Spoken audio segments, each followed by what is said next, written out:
Hey, you all. Carpetbagger here, coming to you live from the north. More specifically, we are in Valparaiso, Indiana, the town that I grew up in. As I film this, it is Thanksgiving. Actually just had Thanksgiving dinner with my mom, with my family, with my extended family. I came and ate Thanksgiving dinner at my mom's house, and I said I'd come out here and go for a little walk on Main Street here. Everyone else in the family is hunkering down, taking naps, so I figured I'd come out here and have a chat with you guys. Believe it or not, look around me. It is the dark of night here at 5:30 as I record this. Man, I don't like when it starts getting dark this early. Yeah, we're in for a long winter, folks, here at 5:30, which appears to be as dark as the darkest night here in Valparaiso, Indiana. I'm here actually over here by the Orville Redenbacher statue. This is Central Park in Valparaiso. See Orville right there. Yes, the most famous person to ever come from Valparaiso, Indiana, Mr. Orville Redenbacher, known for his work in the field of popcorn. Used to have a popcorn festival. Actually, I believe they still do have a popcorn festival. I have just not been to the popcorn festival in probably almost 25 years. They used to have a parade, a popcorn parade that would run in front of my mom's old house. And it was after I moved away they built this statue honoring Orville, the town celebrity. I remember sometimes he would show up in the popcorn parade. I remember seeing him and thinking that's the most famous person I've ever seen in my life. I do like the statue here. They have his red bow tie that actually has popcorn kernels on it. Do you guys remember Orville Redenbacher? I know he used to be on the actual TV commercials when I was growing up, but yeah, he passed away in the 90s. I remember the day he died because it was on the front page of the newspaper, and I delivered newspapers. I was a newspaper boy, so I remember getting that shocking news from the front page of the newspaper to find out that Orville Redenbacher had drowned in his hot tub. Very sad news. It says town hero dies was the headline there. So do you remember Orville Redenbacher? I'm curious if he's like nationally remembered for those commercials, or is just us folks from northern Indiana remember him. And being Thanksgiving, it is a tradition to reflect on what you are thankful for. And one thing that I am certainly thankful for is you guys, the people watching these videos. I remember, you know, when I started these videos, they would get, you know, 30 views, 40 views, and I was blown away. I was blown away that anyone cared about these silly videos that I made in my spare time. And I remember I used to be able to respond to every message. I would thank everyone because I was so humble that someone would take time from their day, watch that video.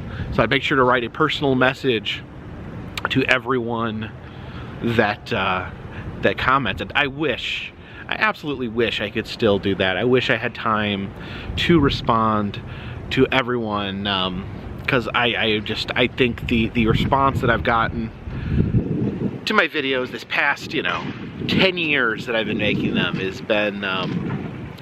just been overwhelming. It's absolutely changed my life, you know, and I realize that it would be so easy. There's so many videos out there. There's so many people making videos. You know what? There's so many things to do in the world. You know, you could be watching other YouTubers. You could be out flying a kite, but you choose to watch these videos for some reason.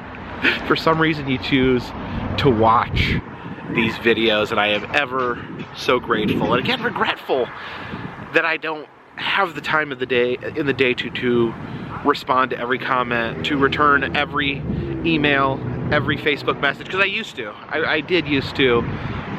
You know, my channel's grown over the years, and that has affected my ability to do that, but at no other time that I wish I could still respond to everyone than the video that I released a few days ago, talking about my my autism. And I got so many comments about people who were autistic or neurodivergent themselves, people that suspected they may be autistic or neurodivergent, people that have a loved one that is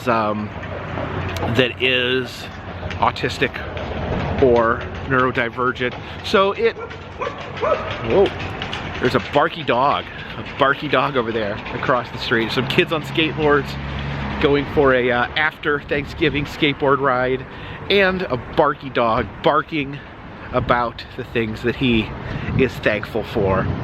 But yeah, it like I said, when I was first diagnosed with autism, it took about a year for me to talk about that on this channel, because I didn't know how people would react. I didn't know how people would take it, and I'm so glad I did, because you know, so many people communicated with me about their lives, and I learned a lot from reading about other people's experiences, other people's struggles, and I'm so happy that, you know, I can use my experience, and other people can relate to that. You know, some people may not even be autistic, may just have some of the same struggles that I have. So it's an actual blessing that I can share that with you guys, along with, you know, the adventures I go on this channel, that I can share those with people. I'm happy that these other life experiences I have, I'm also able to share, and that I'm able to share these new life adventures with you guys as well. You know, this adventure that I've been on the past 2 years. You know, I've been going through a divorce, and been kind of displaced a bit. And actually, you know, with my divorce, my ex-wife Christy actually came up here for Thanksgiving. You know, she was very close with my family, so you know, this Thanksgiving dinner I had Jen was there, and Christy was there as well. You know, so we both wanted to spend Thanksgiving with our daughter, and she had not got a chance to spend time with my family since the separation. So she finally got an opportunity to come out here and spend some time. So it was a good Thanksgiving dinner, and of course always happy to see my family. My mom and my stepfather have had a very rough year. That's kind of something else that's been playing out in the background, and I'm sure they wouldn't mind me talking about it, but I don't want to delve too much into other people's health. But both my mother and my stepdad have been both facing some very serious, very scary health issues this year. They just kind of came out of nowhere. It's actually been the last 2 years for some of them, but so it's very nice to be able to have my whole family together and be able to see. Unfortunately, my son James not able to make it. He is visiting his wife's family this time, but almost everyone together this time. It's hard when you have such a large family to get everyone together in the same place, but at least if you get a good chunk of people, that's a good start.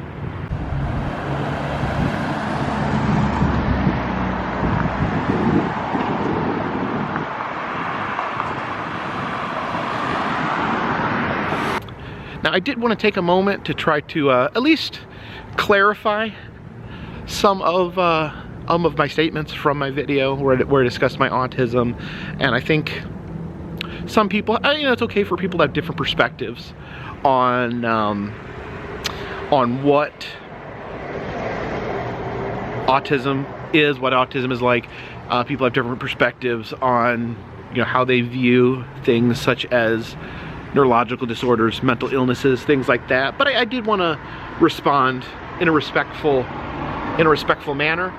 And I think one common comment I got, and I don't think I will assume that the people making these comments were in. Oh, I gotta stop here for a minute. I was before I get to this, I was just standing here next to this Christmas tree, and I completely lost my train of thought.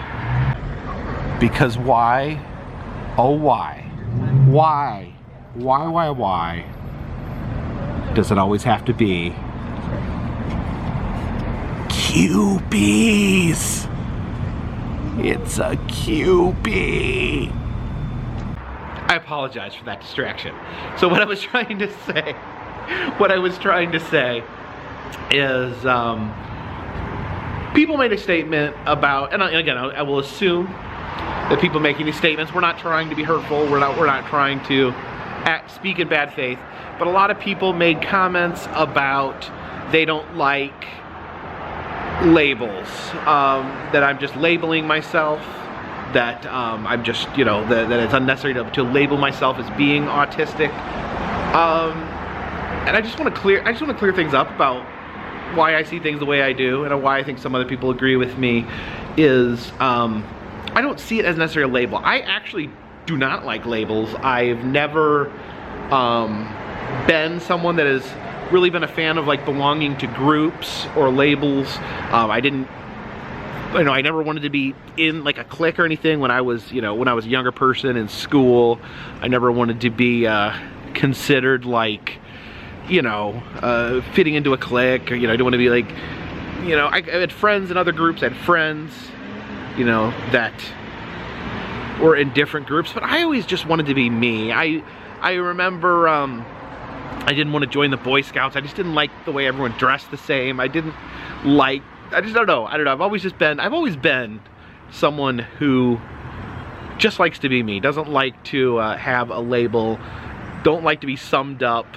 You know, I don't want to be considered like that's a hipster, that's a goth, that's a jock. I never wanted to be a person that could be described, had their essence described with one word. So I'm not a fan of labels, but I don't consider autism to be a label. I think this is a diagnosis. You know, speaking in a very scientific way, it's a different way the brain works. It is a way to describe how a certain group of people, how their brain processes information. And I'm not, you know, and this is one of the reasons I waited a year before I made it public, because I didn't want to be defined. I didn't want people to say that I was the autistic YouTuber or the autistic traveler. I'm fine being autistic, I just didn't want to be defined by it. So in that sense, I can understand, you know, this label thing, but to me, it's not a label. It's a diagnosis. It's a description.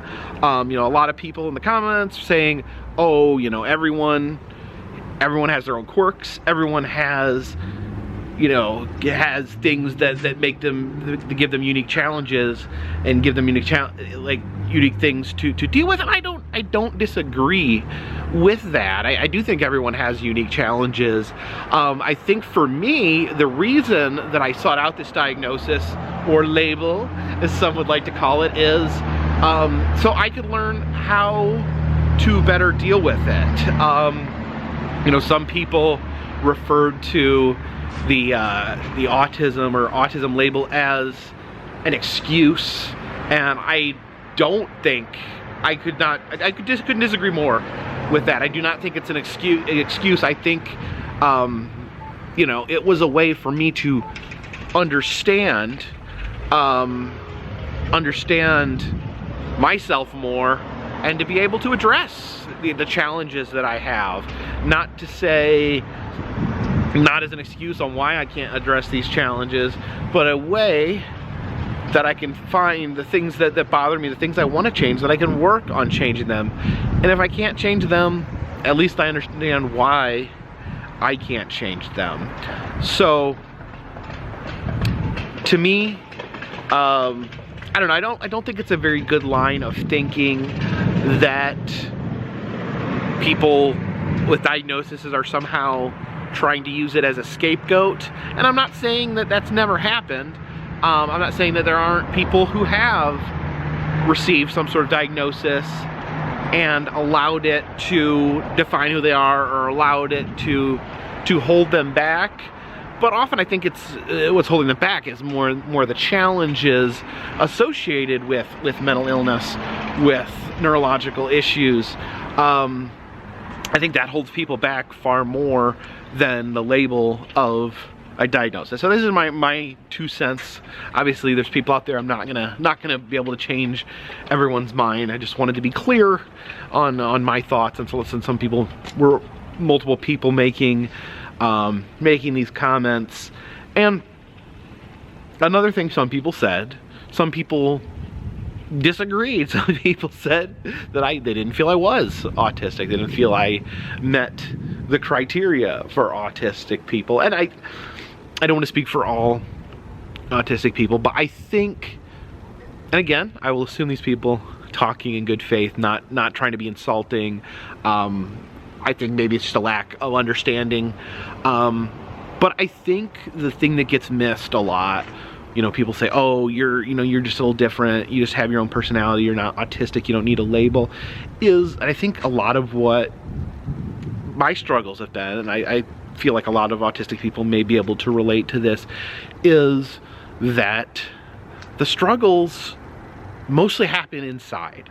As an autistic person, you are taught, you know, there's a certain way you want to behave, a certain way you feel is normal, and then there's the way that people tell you is normal and tell you how you should act, you should behave.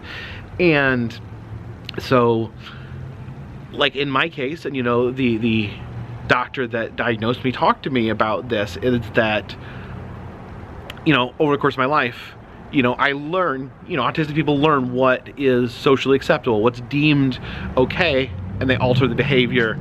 It's called, the technical term for it is called masking. Autistic people learn basically how to pretend like they're not autistic. And so I think a lot of people are surprised to find out that certain people are autistic because they have those traits, the masking traits, because they've tried so hard over their whole life to not come off as different or strange, because they know that's not how they're supposed to come off.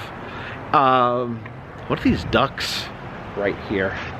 There is some weird melty metal ducks right here. I think these are new. I don't remember these weird melty metal ducks being here on the street before. Anyways, I was saying, autistic people taught to cover up their autism. So I think that's why so many people, you know, and there's some people, maybe it's a spectrum. So some people are better at covering it up. Some people are not as good at covering it up. Apparently to a lot of people, and I don't think it's universal, because a lot of people that are autistic felt that they already knew I was autistic, that they could tell.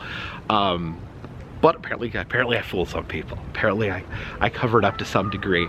I think what people miss is, like I said, the struggle is internal. The struggle is not that I'm quirky and I think different. The struggle is that I have severe anxiety about doing things that may be simple for other people. That's my struggles. That's what I have gone through. And I've gotten better. Like, I've gotten better over the course of my life. And, you know, when I was a young child, actually, it's funny because we're right over here. We're right here. As a child, this story is full of autism. I would go to the pet store every single day after school. I would come to the pet store, mostly to look at the animals. I'd like to see what new tropical fish they had in. I'd go in the back room, see the rodents, see what different kind of mice they brought in. That was kind of, as a young child, that was kind of my hyperfixation at the time, was animals. Small animals generally. I liked mice and I liked fish. So let me show you, we're right here. We're right here at the pet store as I'm saying this. This is actually kind of a coincidence. I just was gonna tell this story and then I realized the pet store was right here. Sadly, this is actually not a pet store anymore. This is Silcott's Shoes, but this used to be the pet store I would come to every day after school. It does say dogs welcome, so at least it does still have an occasional dog inside, but instead of fish, they now have shoes. And this actually, the front part used to be a hobby shop. Oh, you can see they do have a Christmas tree covered in shoes as well. The front used to be a hobby shop. They would sell trains and things like that. And then you'd walk in the back, and that would be a pet shop where they had tropical fish and small animals. So I would, you know, I had pets. I had some mice at home at different points. I'd have mice, I'd have tropical fish, and I would go to the pet store every day. This went on for years, going to the pet store every day. And I remember, like, if it came to buy something, that's when I had struggles. Like, I would, if I had to buy something, whether it be like fish food or fish medicine or something, I remember like thinking about it, like putting something in my hand, going to buy it, and then getting nervous because I didn't want to interact with the person at the counter because I was afraid. I didn't know how to talk to people, especially adults. So I would sometimes go and I'd put it back on the shelf and think about it. Think about, like, is it worth it? Like, is it worth it? Is it worth having to talk to a person to purchase this? Like, I may have wanted to buy the item, but there's a bell ringing. I don't know if you can hear the bell ringing in the background. I guess the bell rings at 6 o'clock. I think I've been talking since 5:30, 6 o'clock. Is that a bell? Yeah, it's a bell. It's definitely a church bell. So that's back and forth. This was a constant thing. Or I'd see a new fish that I want, but I didn't know if it was okay to go with my other fish, so I'd be afraid to ask the question. I'd pace back and forth, look at the fish. I'd be there for hours, building up the courage to ask a question about the fish. So thankfully, over the course of my life, I've gotten better. I've gotten a little better at talking to people than that, but that was a constant struggle. Also, calling people on the phone was also a huge struggle, and this lasted into adulthood. I remember my ex-wife Christy, like, I would beg her, please call people for me, please, you know, make a haircut appointment for me. I had so much stress related to talking to people on the phone. I had so much social anxiety. Luckily, through adult experiences, I waited tables for a while. I got a job waiting tables because I needed money. That kind of helped me learn to talk to people better. And then, of course, this channel itself has taught me ways to deal with people better. Look at this spooky alley. For some reason, that alley strikes me as particularly spooky. I don't know why. Let's go down it. Maybe we'll find something spooky in this alley. Oh, there's a lot of trash back here. A lot of smelly trash. But this is like the back end of all these restaurants. It's really gross and smelly. It smells like grease back here. So really now I'm starting to think this isn't a spooky. Oh, that was kind of spooky. That light came on by itself. This is as much a spooky alleyway. It is a greasy, smelly alleyway. Yeah, this brimming garbage. I guess the garbage is no picking up garbage day because it's Thanksgiving. So that's kind of the struggles that I've been through, is being able to communicate. And you know, part of the reason for getting a diagnosis is so I can continue to try to do better. You know, it's getting really dark here. And you know, I take my mental health very seriously.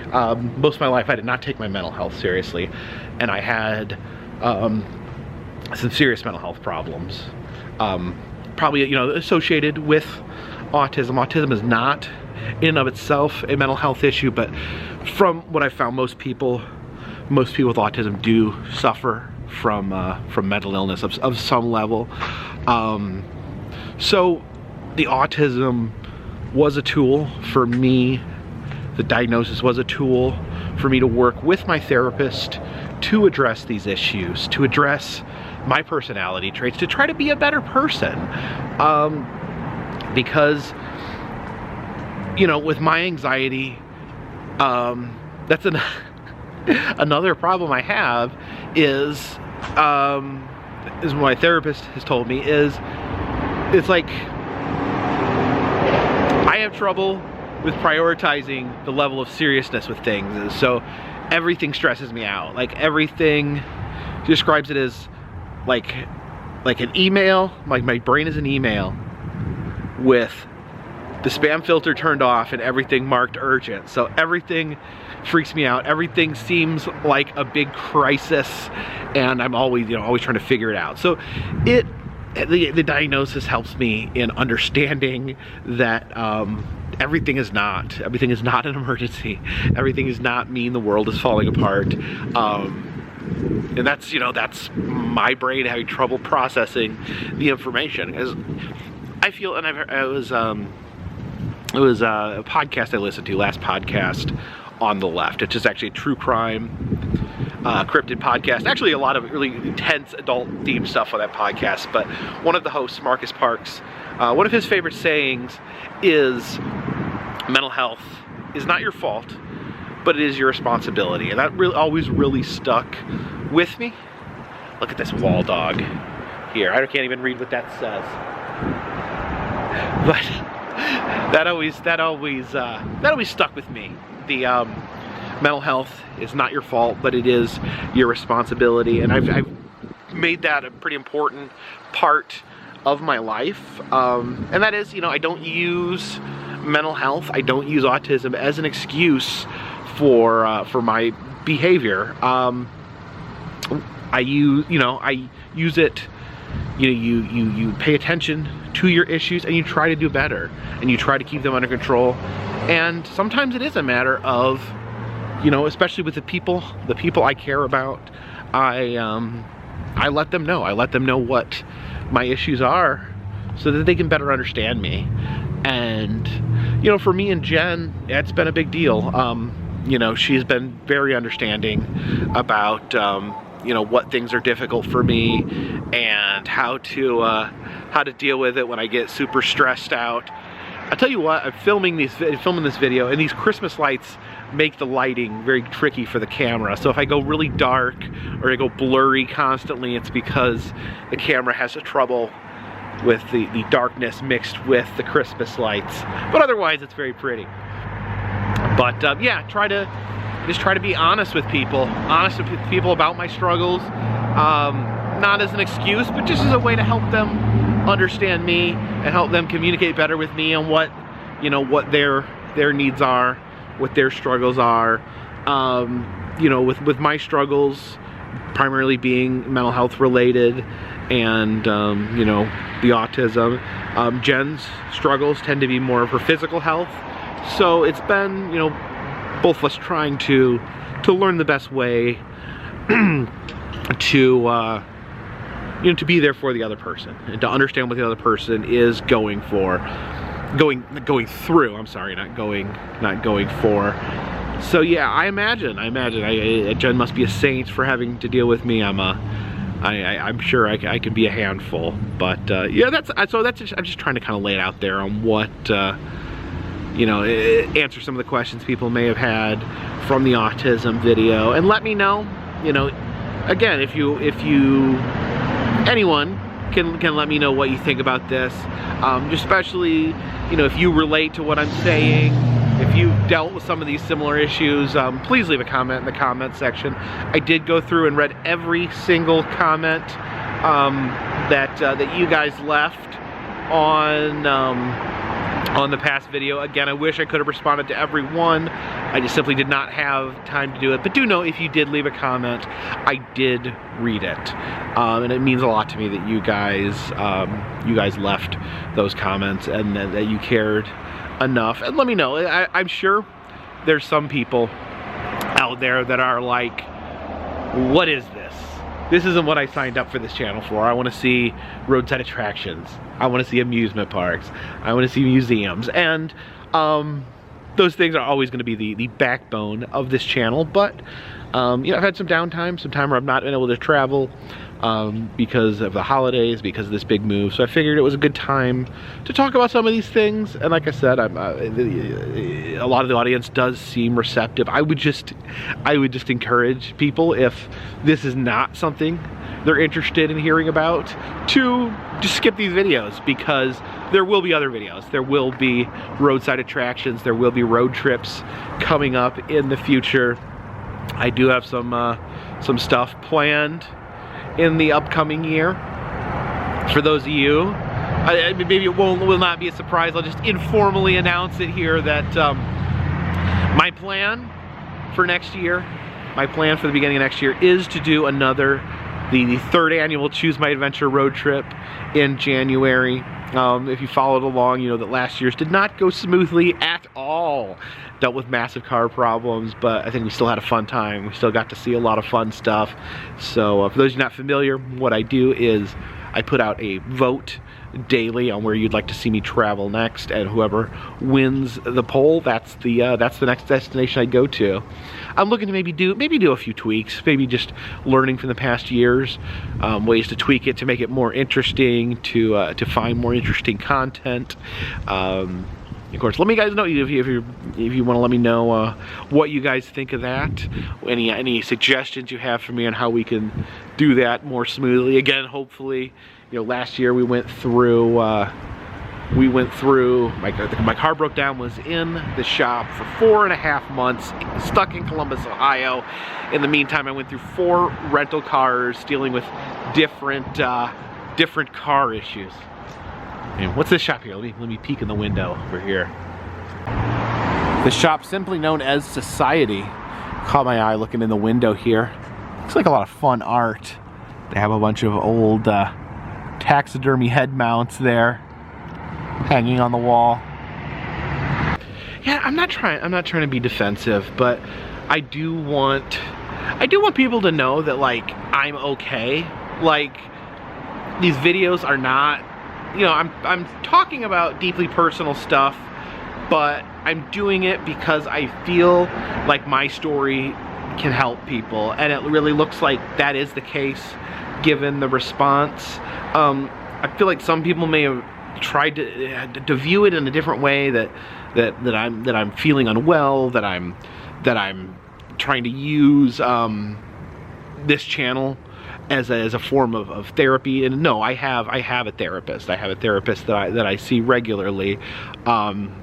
If I'm not sure about something, if I'm not doing well, I'm not gonna come here on the channel, and I'm not gonna put you guys through that unless I am in a good place to talk about it. So I want everyone to know I'm okay. I have a good life. I'm not trying to get sympathy. I'm not trying to make someone feel sorry for me that I have autism. I am just trying to share my story, because I think my story possibly has value to people, and I really, you know, my question's answered there, because I really feel like enough people responded that did feel that it had value, that I know that it did indeed have value to people out there. So what am I doing here in the future? Next step, I told you, got some plans for the beginning of the year. There will be more traveling before that. Right now we're gonna be in Indiana until, I think we're leaving Indiana on Saturday. On Saturday, I believe, and from there we'll be headed back to Rochester. Now, if you guys have been following along with these, I think some people are surprised by how much distance I can make in a shorter period of time. And yeah, it's been crazy. I don't know, let me see. I'm gonna just check my calendar if you guys don't mind. Let me see. It was when was I in Florida last? Okay, so I left Florida on the 15th of this month. I drove up 9 hours, met Jen. We stayed a couple days, North Carolina, maybe just a day or two, then drove up. She drove down, I drove up 12 hours back to Rochester, stayed about 2 days there. I did a day trip to Niagara Falls, which, by the way, oh my gosh, I saw the news, and some of you guys have shared the news with me. Absolutely terrifying. I was just on the Rainbow Bridge less than a week ago.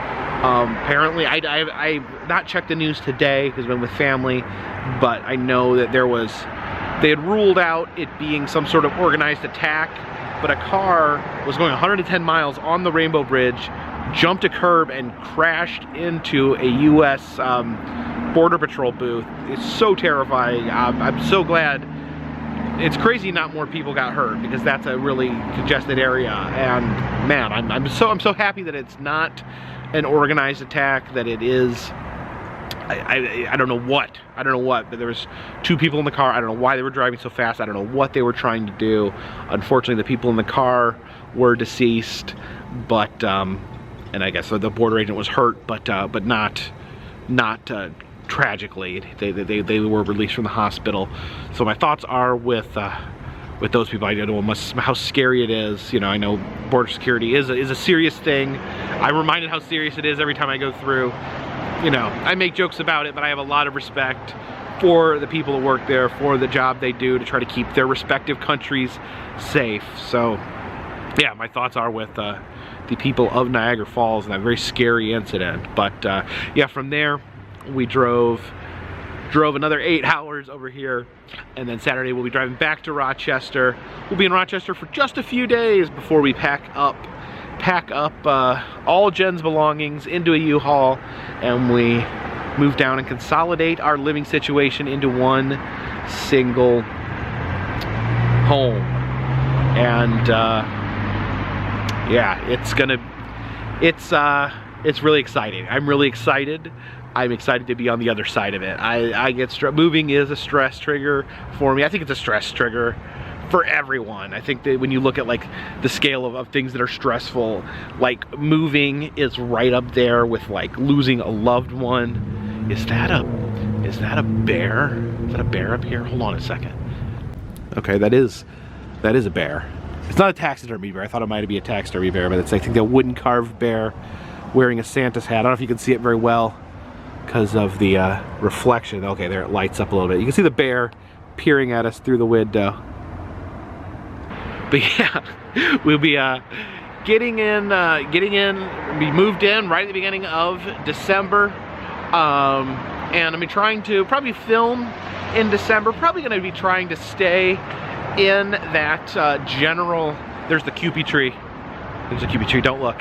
Yeah, we're trying to stay in within a few hours of home for most of the month. Sorry, for most of the month of December, and then once January hits, we do the big